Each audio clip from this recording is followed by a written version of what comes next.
How many of you have ever been to one of those events where you paid your hard-earned money to go hear a professional speaker, a subject matter expert, and had the speech begin like this? Hi, this is Paul Cummings. I'm here today to talk to you about Leadership 101. If you would now open your workbook, we can get started. Well, guess what? I've been to a lot of those too. And you know what that is? That's an early warning signal that you're in for a dull, boring, uninspired day that will absolutely be meaningless to you because you got a speaker that's not prepared to create that engaging environment. Or even worse, have you ever been to one of those events where someone said, hey, is the mic working? Can somebody check on the PowerPoint to see if that's going to work right? And hold on, the sound sounds a little iffy. Hi, how are y'all doing today? Okay, now that we got all this worked out, we can get started. Well, somewhere in between those two extreme but real examples, there's a much better way. So we're going to do an evening on communication, on becoming a more effective public speaker from our Power Up series. And we're going to teach you 40 and a half dynamic strategies and facts that will help you become great at the field of speaking, the art and science of being a better communicator. But today I want to tease you a little bit. I want to go over the best three ways to open a presentation. So let's start with the third most effective, and that is to ask a question specific to an audience that will engage them in the opening.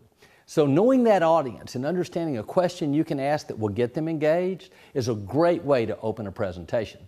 Number two is to use a factoid that will literally shock the audience. I'll give you a great example of a factoid. Did you know that there are more people alive today on the planet Earth than have died in the entire existence of the Earth? Now, I know some of you can go check that out on Google, but it is a fact. In fact, it's not even close. So opening with a fact like that will shock the audience, really gets people engaged and sitting on the edge of their seat, and it makes them realize that this is going to be uniquely different. But those two are not the best way. The best way is something we learned as a child, something we've all done many, many times, and that is to start your presentation, your speech, with once upon a time. You know, once upon a time is how all great stories begin. We learned as a young child that when our parents read us that book that said once upon a time, that we were about to go on an amazing adventure and some compelling thing was going to happen. Well, as an adult, as a professional speaker, we need to say once upon a time, but in a different way. It could sound something like, on January the 17th, as I walked into the auditorium, if I had known what was going to happen that night, I'm not sure I would have even done the presentation. And when you get there, people are like, what happened? What happened? That's your once upon a time moment. So beginning with a compelling, engaging story that reaches into the heart and mind of the student instantly is the best way to begin a presentation. We're going to talk about things like this, and you're going to love it.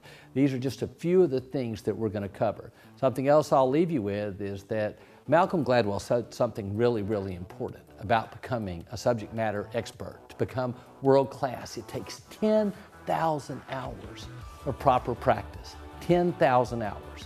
And we're going to give you a lot of tips about what you can do to become an expert.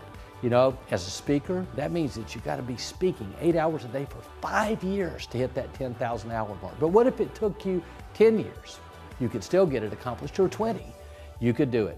We're going to talk about things like this. We're really excited about having you here for the event, and thanks for tuning in today.